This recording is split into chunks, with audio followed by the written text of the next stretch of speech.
So I saw Black Panther 2 the other day and just want to talk about how I felt about this movie.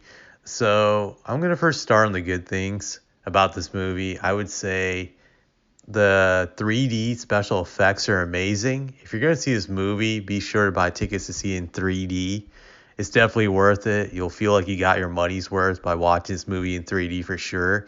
Special effects are top notch, just out of this world great. I loved watching those things and just seeing Wakanda in 3D, seeing the city and seeing the city for Talokan. I think that was the name of the city for Namor was amazing. Just it felt like this out of world experience. So I definitely think it's worth it to see it in 3D.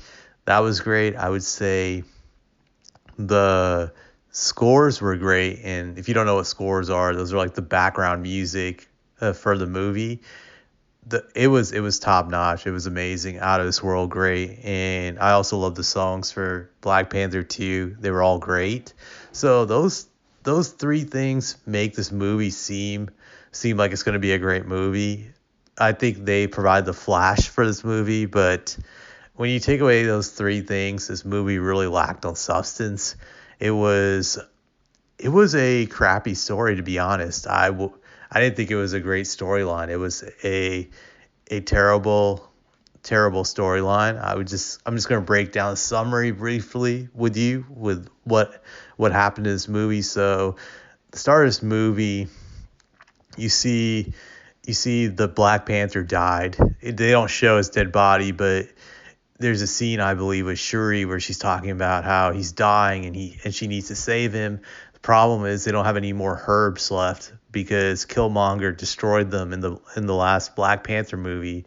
Shuri believes that if there were herbs, she could have saved her brother. So he dies of some disease. It could have been a virus or something, but we don't know what exactly caused his death. All we know is Shuri believes that if she was able to get the herbs, that she would have been able to save him, that he would have lived.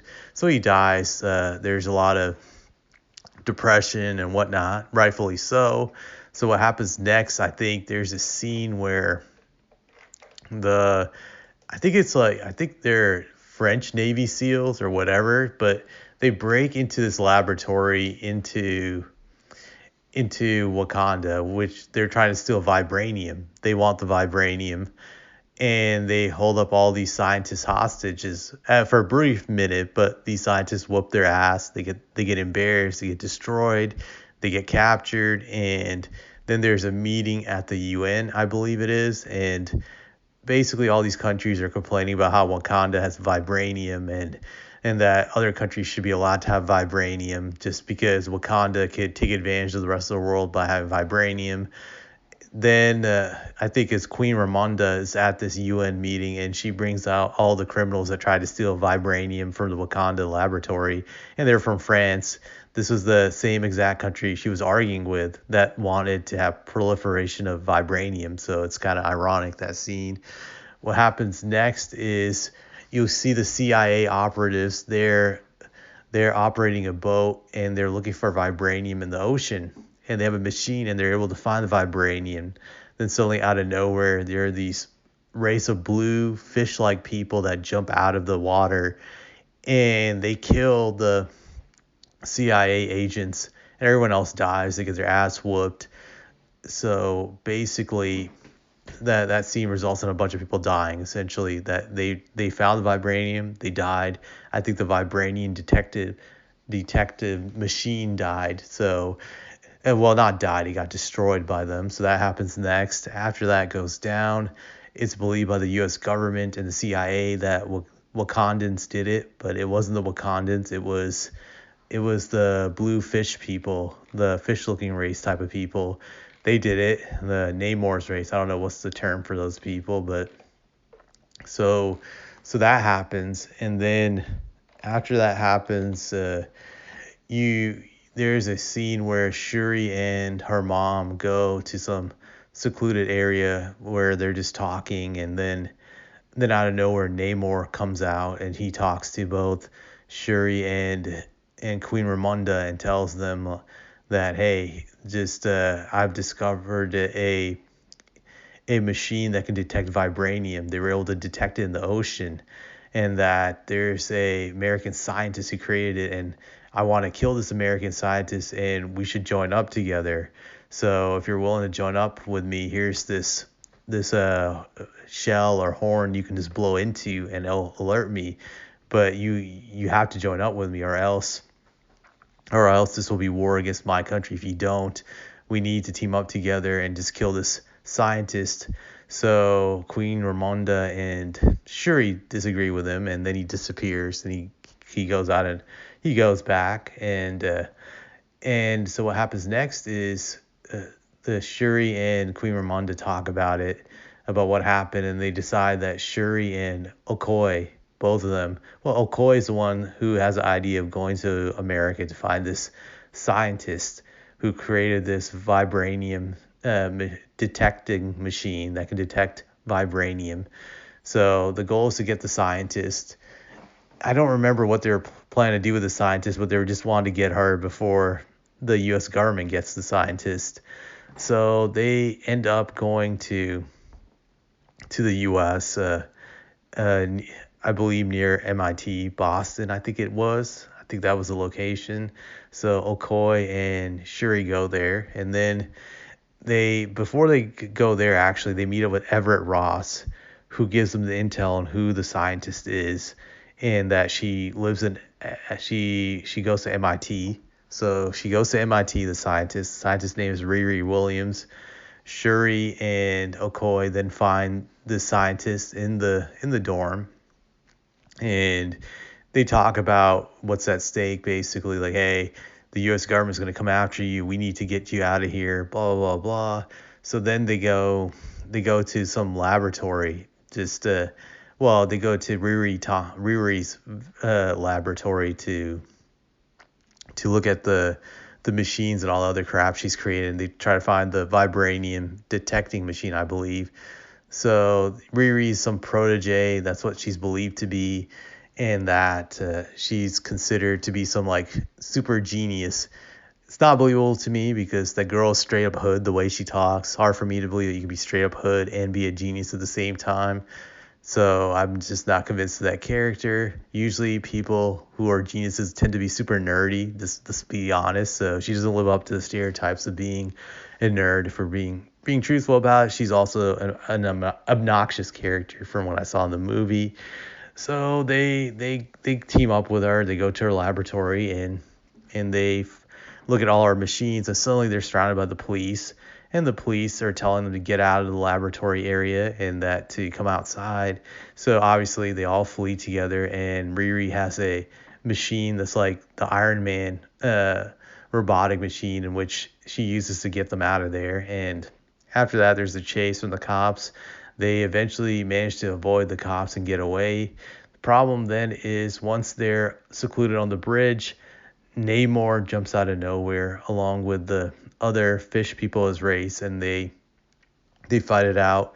Shuri decides to go with Namor because Okoye, I think, is knocked out unconscious, and it was more like she decides to see Namor and says like, all right, I'm going to see Namor and just I'll go to your world. So what happens next is Riri and Shuri are now in Namor's world, essentially. So, and then after that, what happens is,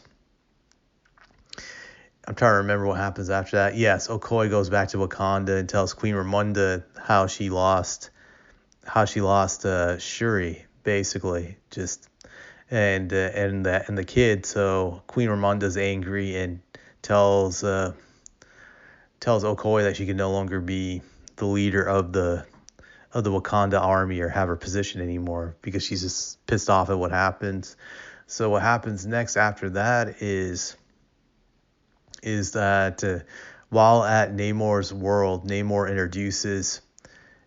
introduces himself to Shuri and basically offers a peace offering and gives her a tour of like the underworld, the water world, I guess I would call it, just Talokan. I think that's the name of the city. It looks amazing. And then he just tells her like, hey, we need to team up together.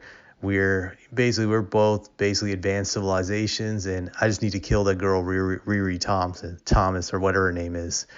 that I need to kill Riri because she's a threat to both of us. They can create machines that can find vibranium, and the surface world they would use it against us to oppress our people, and we can't have that. So that happens, and Shuri just responds back like, well, I can't I can't agree with you to do this. On the side note, while that's going on, um, Queen Ramonda has contacted Nakia to rescue Shuri, so they're working on the rescue. And also, Queen Ramonda blows her horn to meet up with Namor while Shuri is still there in the underworld. So so Namor meets up with Queen Ramonda, and then Nakia saves both Riri and Shuri. So they're both able to escape the water underworld while Queen Ramonda is meeting with Namor. So they're able to escape, essentially. And then Namor goes back and he sees one of his family members was killed due to Shuri and Riri being able to escape. So Nakia killed that family member or friend as a casualty to free both of them. Namor then starts talking to his cousin, I believe, and then they put two and two together that this was a planned escape, that Queen Ramonda blew the horn on purpose to distract him so Nakia could go in there and free them. So that's what happened during that part. And then the movie progresses, and I'm trying to remember what happens then. So Shuri comes back to Wakanda with Riri and I'm trying to think who else, and Nakia. They're both there in Wakanda. Suddenly, like I think maybe like an hour or two later, while in Wakanda, Namor comes back with a vengeance. He's pissed off that he was played. He believes he was played by them, but in reality, Namor is just an idiot.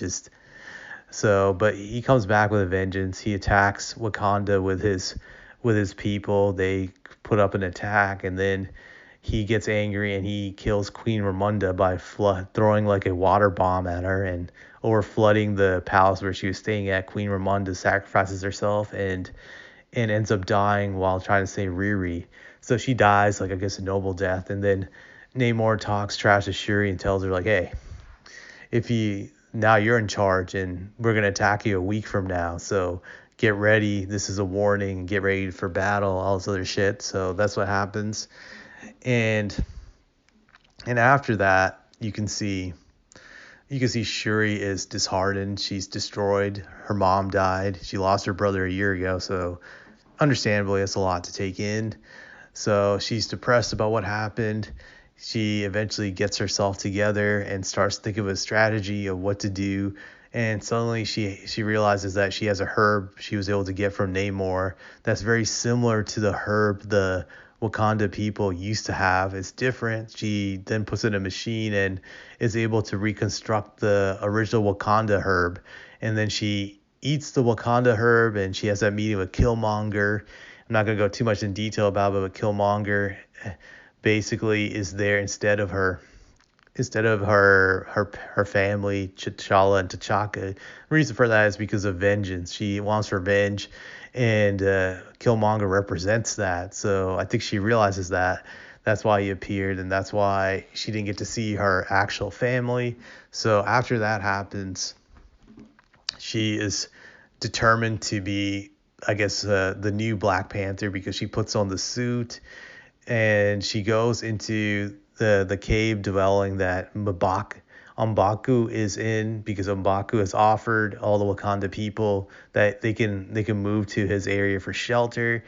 There's an epic scene, I guess you can say, where she arm wrestles with him playfully, not like in a I'm trying to think the term in the sense that there was any animosity, more like they're just testing each other's strengths out as like respected friends, I guess you can call it. Just she wins the arm wrestling match, and then M'Baku celebrates her as the queen of Wakanda.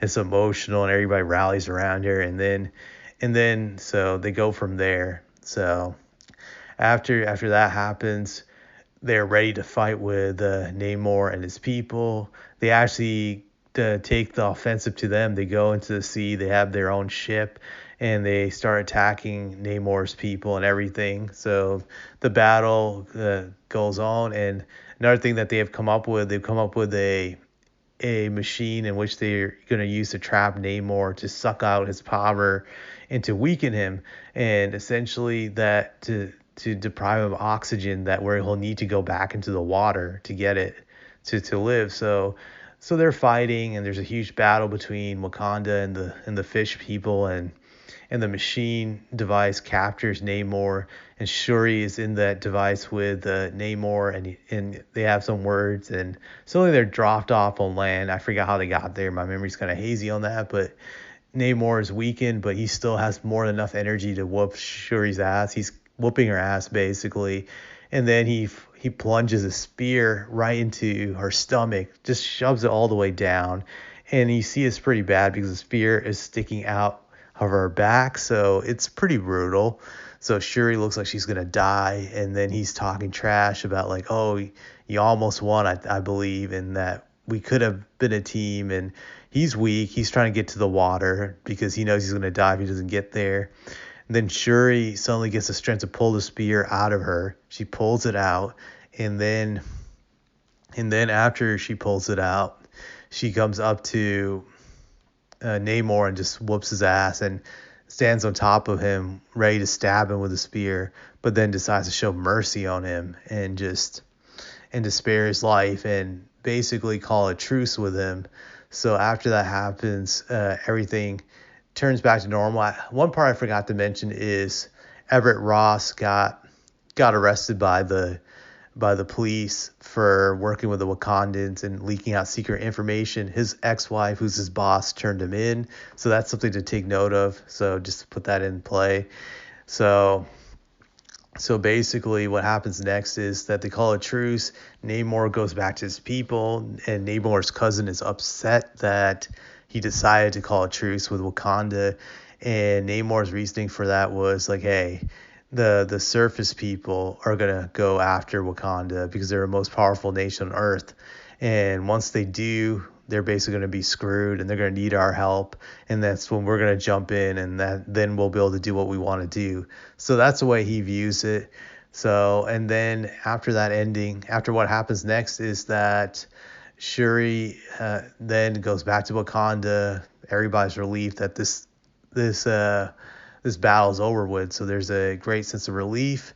And what she does for Riri is she tells her like, hey, I can't give you back your suit. It's too powerful, but I'm going to send you back to your home. And she gives her a car and just shows that, I think she gives her a hug and just shows her that she respects her for who she is, all this other shit. So basically Riri goes home, and I'm trying to think what happens after that. Oh yeah. So also after that, you see Everett Ross being arrested, sitting in a van with jail clothing, and suddenly out of nowhere, there's a tree that stops the van, and then you see in the back Okoye opening up the van and freeing him, and then before she frees him, she has this line like, "Wow, is it something like, wow, the colonizer? It's strange to see you now and arrested," something like that. So she frees him as a reward for being loyal to the Wakandan people. So I'm sure Everett Ross is now probably living in Wakanda or something, or has some immunity or some shit. So that happened, and then it fast forwards to the end with Shuri. She's on an island with Nakia. They both live in Haiti now. So, well, not Shuri, but Nakia lives in Haiti, and they talk about all the stuff that's gone down. And then Nakia brings out this little boy who's probably 6 or 7 years old, and she's like, I want you to meet him. And Shuri has this sad look on her face, and she's like, this is my son. His name is Toussaint. So Shuri kind of realizes there's something up with this kid. He looks very familiar. And then she has a hunch about who this kid could possibly be. Nakia then introduces Toussaint. Toussaint tells Shuri, like, my name is Toussaint, but my real name is T'Challa II.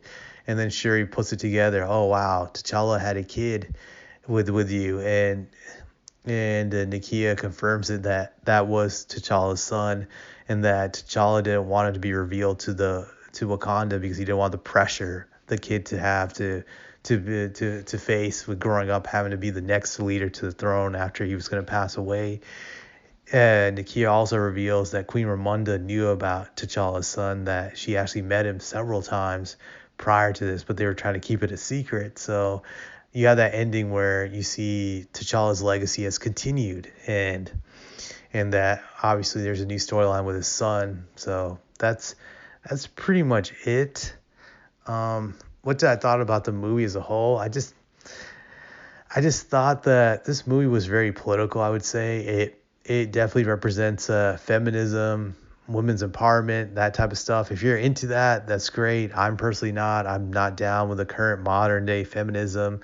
No, I'm not some guy that believes that women should just be in the kitchen cooking sandwiches all day or doing all that shit. But I definitely don't agree with this feminism in the current era, in the sense which basically is women should have power over men. That's what I believe it is. So yeah, I definitely believe this movie represents feminist propaganda, because all the men are weak in this movie. They get their ass whooped. They get embarrassed a bunch of times. You see it with all of them. You see it with Everett Ross getting embarrassed by his wife, getting put down many times throughout the movie, and then his wife arresting him. Well, his ex-wife, that is, who's also his boss, so she has power over him. So that's him getting emasculated. You see that with even Abaku, who's very masculine, but he's a goofball, and he gets embarrassed when he tries to kill Namor when he originally attacks Wakanda.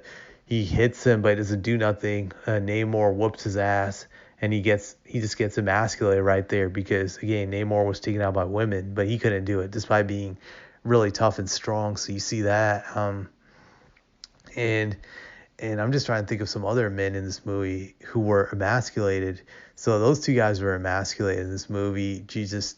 And for the rest of the movie, you don't see any men, really. It's not really about men.